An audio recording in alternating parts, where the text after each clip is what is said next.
Coucou tout le monde, j'espère que vous allez bien. Je vous retrouve aujourd'hui pour une petite vidéo afin de comparer les livres et les films. Nous allons parler de 4 sagas. La première, c'est la saga After. Le film est sorti il y a 1 ou 2 ans au cinéma. La deuxième saga, bien entendu, c'est 50 nuances degrés, que tout le monde connaît, ou au moins a entendu parler. L'incontournable Harry Potter et Twilight. Donc bien entendu, si vous avez jamais vu les films et que vous comptez les voir ou lire les livres et que vous comptez les lire, je vous conseille de ne pas regarder cette vidéo. Après, si jamais il y a des sujets dont ça vous intéresse pas, même si vous n'avez pas lu ou si vous connaissez les films, là, il n'y a pas de problème, il n'y aura pas de risque de spoil pour vous. Concernant After, je pense que tout le monde connaît le phénomène, l'histoire de Tessa et d'Ardin. Donc maintenant, on va noter les différences entre le livre et le film. Dans le livre, le personnage d'Ardin est un personnage très dur, très froid, avec un langage très cru. C'est le mec vraiment bad boy, cliché, piercing à l'arcade, ça va mieux dit comme ça. Tatouage de partout. Là, dans le livre, on a un personnage masculin qui est quand même assez banal dans le film. Déjà, il a plus son piercing, il a disparu, on se demande pourquoi. Et les tatouages, comment vous dire, mis à part 1 ou 2 petits tatouages, c'est plus le mec tatoué de partout qui a la peau noircie d'encre. Tessa, elle, dans le livre, comme vous le savez, c'est la fille sage par excellence. Elle vient d'une bonne famille, elle rentre à l'université, elle est tenue toute sage, pas jamais de décolleté. C'est la fille intello en mode cliché. Là, dans le film, bon, il n'y a pas de problème, elle est toujours en tenue sage, elle est toujours intello, mais elle a un peu plus de répondants dans le film, je trouve, que dans le livre. Dans le livre, elle est un peu plus réservée, timide, elle jauge un peu parce que c'est ses premières expériences à la fac, elle n'a pas l'habitude de traîner avec un groupe d'amis avec lequel elle va traîner. L'univers qu'elle va découvrir avec ces personnes qui sont autour d'elle, il est complètement différent parce que quand elle était chez elle, elle ne sortait pas, sa mère était très sur elle, donc forcément le répondant, elle l'a pas tout de suite, elle va mettre du temps avant de l'acquérir. Dans le film, la relation entre Ardin et Tessa, elle est assez rapide. On les voit vite évoluer forcément parce qu'un film en 1 heure, 1 heure et demie peut pas raconter un peu plus de 600 pages comme ça. Après, il y a quelque chose qui a complètement été occulté dans le film qui m'a beaucoup dérangé, c'est l'histoire de Z et Tessa. Pour ceux qui connaissent After, Z, c'est un ami qui traîne dans la bande de Ardin et avec qui Tessa va se lier d'amitié. Elle va être très proche de lui, ils vont être des amis avec une amitié un peu particulière, un petit peu de flirt, parce que lui aussi il la trouve un petit peu à son goût. Et ça, en fait, dans le livre, ça a complètement été occulté. On les voit un petit peu vite fait ensemble, mais du coup, il n'y a pas la jalousie de Ardin qui va se manifester suite à la relation avec Z, il n'y a pas les conflits qui vont naître de cette relation. J'ai trouvé ça un petit peu dommage. Après, il y a une petite différence dans le film et dans le livre, mais qui a vraiment pas d'importance et qui rajoute pour moi dans le film de la diversité. C'est que Landon, le meilleur ami de Tessa et demi-frère d'Ardin, est noir. Dans le livre, il est blanc, mais ça, c'est vraiment pas une différence qui est importante pour moi. Je trouve ça sympathique parce que ça change un peu, ça met de la diversité. Après, c'est un livre où quand même les scènes de sexe sont très évocatrices. Un peu comme dans 50 nuances degrés, sans le côté BDSM. On est dans l'initiation un petit peu sexuelle de Tessa qui se découvre, qui découvre son corps. Puis Ardin, lui, c'est déjà le mec qui a l'habitude de se faire une fille toutes les 2 minutes, donc ça le choque pas. Mais on est quand même dans l'appréhension de Tessa et puis le côté expérimenté d'Ardin. Et ça, dans le livre, on le voit pas trop, c'est pas trop mis en valeur. D'ailleurs, dans le film, les scènes sexuelles, comment vous dire qu'elles sont... En fait, elles auraient été inexistantes, ça aurait été pareil. Parce qu'en fait, on voyait rien, le côté érotique a complètement été enlevé du film. C'est pour en faire un film tout public, et du coup, moi, j'ai trouvé ça dommage, parce que cette histoire qui est quand même profonde, qui est quand même dure, parce que faut dire ce qui est, il se passe des choses qui sont pas forcément faciles. Là, ça en a fait un petit jmouli. Et puis, concernant l'histoire du pari, ce fameux pari, je crois que ça a été le point le plus décevant de ce film pour moi. Pour ceux qui auraient lu les livres, comme vous le savez, à la fin, on apprend du tome 1 que Ardin a parié la virginité de Tessa.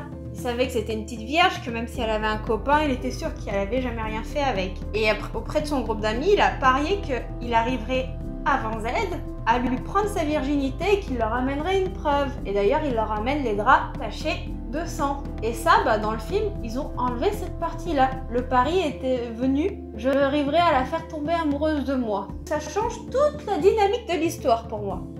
Ça a été une déception. Je crois que j'ai pas pu m'en remettre quand j'ai vu le film. J'ai fait, mais je crois que même pas j'irai voir le film, le deuxième film, puisqu'ils m'ont gâché l'histoire. Alors que cette saga, elle m'a tenue en haleine pendant des nuits. Je sais pas vous ce que vous en avez pensé. Dites-moi si vous avez bien aimé le film d'ailleurs, ou si vous avez été déçus. Pour ceux qui aimaient cette saga, en commentaire, n'hésitez pas à me dire, parce que moi personnellement, ça a été un choc.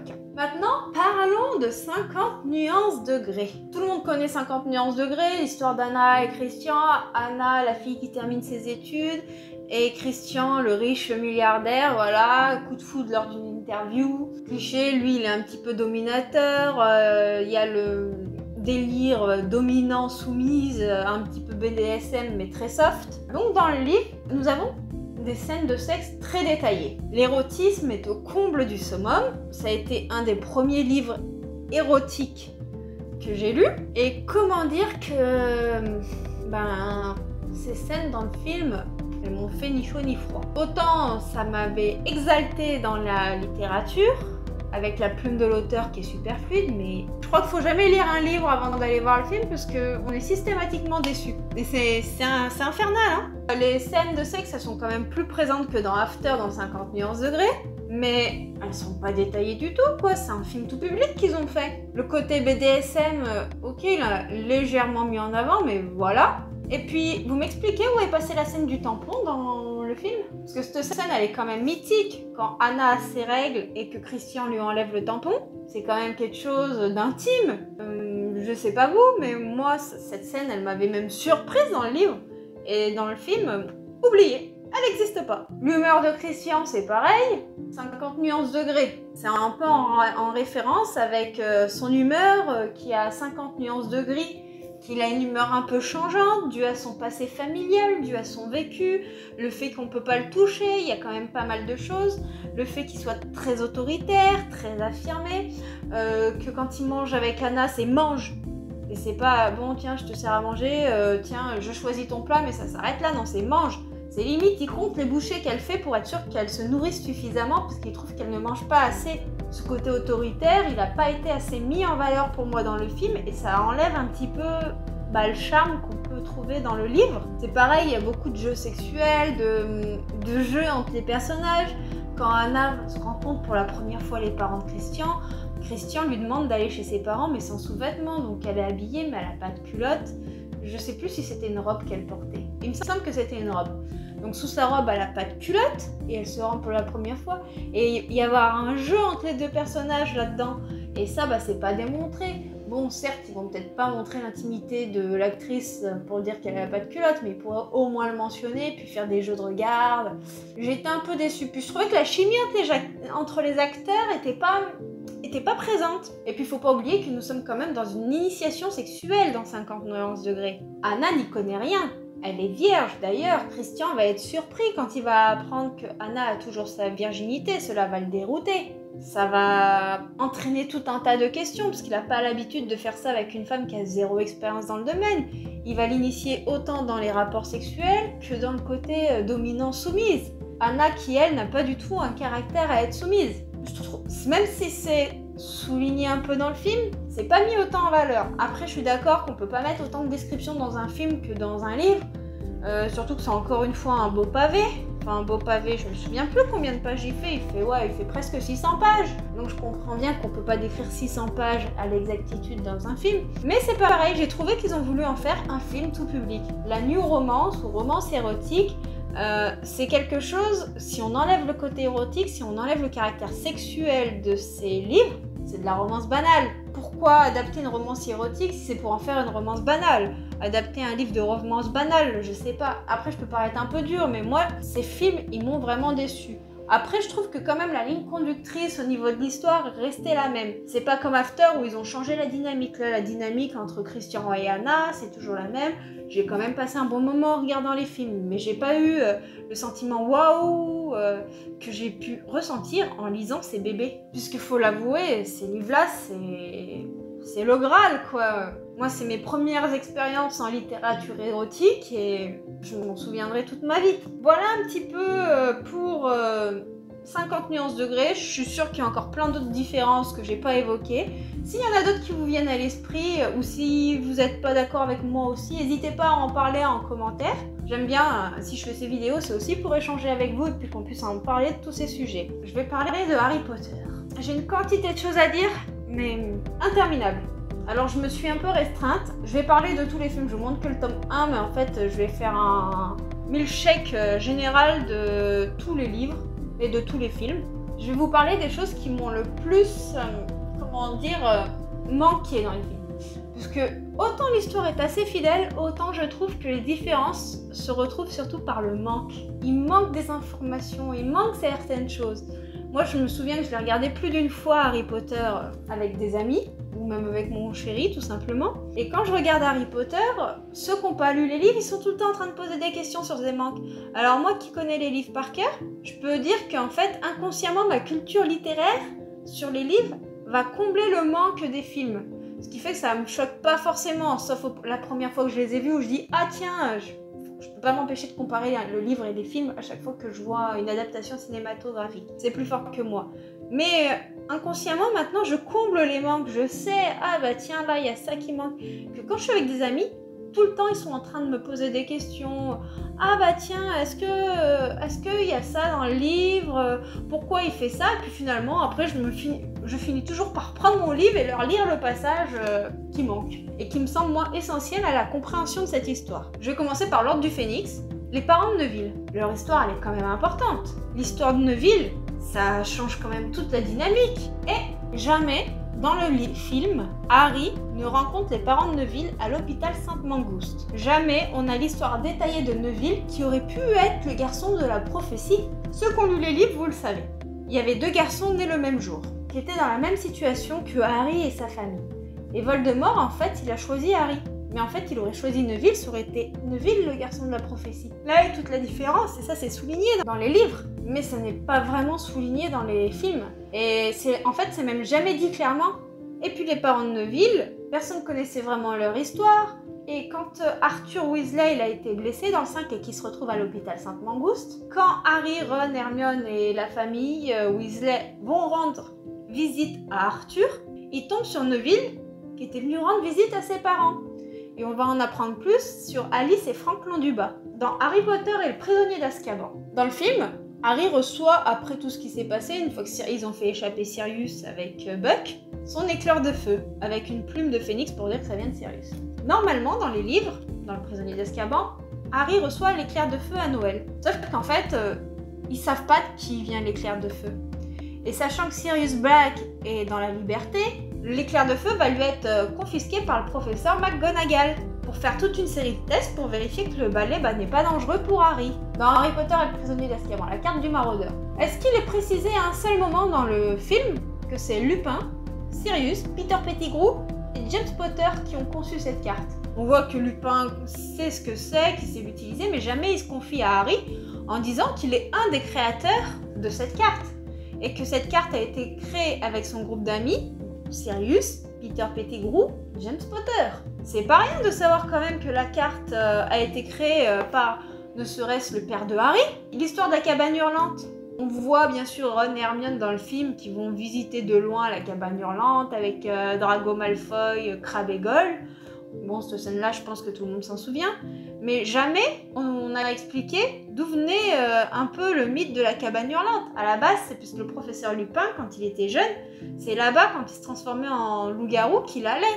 Les moments passés entre Harry et Dumbledore.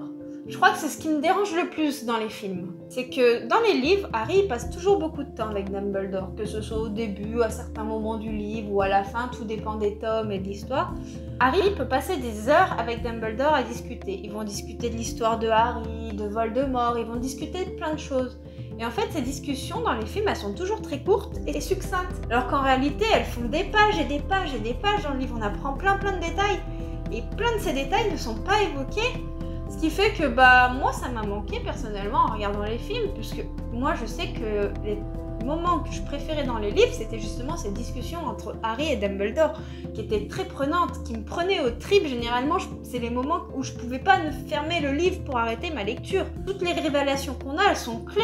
Après, un autre détail qui, dans le 5, ne dérange pas. Moi, j'ai revu Le Prince de Sang-Mêlé il y a pas longtemps. Non, pas Le Prince de Sang-Mêlé, Harry Potter et les Reliques de la Mort, partie 1. On voit Harry qui sort un petit morceau de miroir, qu'il appelle à l'aide quand ils sont emprisonnés dans le cachot chez les Malfoy. Ce miroir, c'est Sirius qui le donne à Noël dans Harry Potter et l'Ordre du Phénix pour que lui puisse discuter avec Sirius, puisque Sirius a le double du miroir en réalité. Et c'était pour pas que Ombrage les surprenne dans les conduits de cheminée quand ils se parlaient dans la cheminée. Et quand Sirius y meurt dans le 5, Harry va essayer de parler avec Sirius à travers ce miroir. Donc voilà un petit peu l'histoire de ce miroir. Ce miroir était cassé puisque quand il a perdu Sirius, qu'il n'avait pas réussi à le joindre, il l'avait jeté, ça l'avait brisé.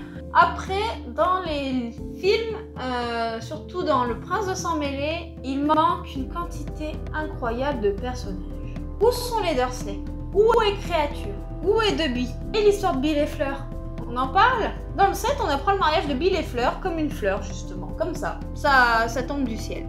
Alors qu'en fait, dans le 5, dans le 5 et 6, on en apprend un peu plus sur la relation entre tous les personnages. On apprend à connaître aussi un peu plus les frères aînés de Ron, hormis Fred et George, voilà, et Percy. Et puis Bill et Fleur, jamais leur histoire est un peu expliquée.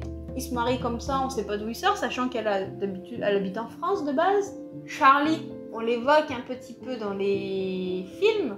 Genre, dans le 1, Ron raconte que son frère s'occupe des dragons. On en parle un petit peu dans La Coupe de Feu. Mais en fait, jamais on le verra vraiment, sauf que dans les films, on le voit, ce personnage. Bon, certes, c'est pas un personnage clé. Et Bill, il s'est fait mordre par un loup-garou, Greyback, Fenrir Greyback, qui était un mange-mort. Dans le 7, partie 1, on nous dit « Ah tiens, je me suis fait mordre par un loup-garou, du coup voilà pour son visage. » Mais en réalité, ça s'est pas fait là. Harry était au courant qu'il s'était fait mordre, parce que ça s'était passé dans la bataille à Poudlard, qui n'apparaît jamais dans le film, le soir où Dumbledore s'est fait tuer. Parce que l'Ordre du Phénix est arrivé à Poudlard, et du coup, avec les mange-morts présents et les membres de l'Ordre, il y a eu une bataille. Et c'est là que cet accident est arrivé. Voilà un petit peu pour les points qui m'ont, entre guillemets, les plus manqués dans les films. Pour moi, c'est plus des histoires de manque. Après, il y a 2-3 différences, mais bon, ça, c'est pas dramatique. On se doute bien qu'on peut pas adapter un livre comme ça au cinéma. Mais c'est les points qui manquent, même si l'histoire est géniale, les films sont géniaux. Moi, j'adore les films, je les regarde tout le temps. Mais je suis une puriste et les livres seront toujours ma Bible. Maintenant, parlons de Twilight. Donc Twilight, j'ai pas grand chose à dire, puisque finalement, pour moi, c'est une des sagas qui est le plus fidèle. Il n'y a pas beaucoup de points à évoquer, mis à part que Bella, elle répète toujours être une fille banale, niveau beauté banale, mentalité banale. Pour elle, elle est banale sur tous les points. Et en fait, on fait pas trop ressentir cet aspect-là dans le film. Mis à part la position des personnages au réfectoire, Bella qui est assise la première fois. Non, Edward qui est assis la première fois que Bella le voit. Là, on le voit simplement traverser le réfectoire dans le film. Enfin, c'est des détails qui, pour moi, sont sans importance. Pour moi, c'est une des sagas les plus fidèles au livre. Je dirais que ce qui m'a le plus perturbé dans le film, c'est que les personnages manquent un petit peu de naturel dans les discussions. Ils me paraissent un peu plus coincés que dans le livre. Mais après, c'est pareil, tout est une question de point de vue, parce que quand on lit, on se fait sa propre imagination, on se fait ses propres descriptions. Donc ça aussi, c'est un fait qui peut faire qu'on est déçu d'une histoire dans un film. Après, pour moi, les principales différences, c'est surtout au point de vue de la narration. Si je me souviens bien, on a une narration interne. C'est j'allais en anglais dans un tel état d'hébétitude, par exemple.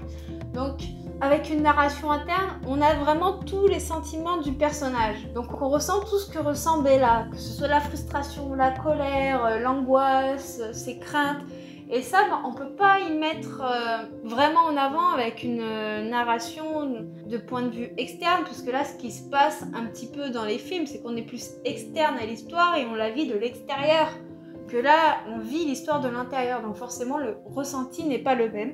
Mais pour moi, c'est une des sagas qui est le plus fidèle. Dites-moi si vous aussi vous êtes d'accord, si vous aussi vous trouvez que Twilight est la saga la plus fidèle en film par rapport au livre.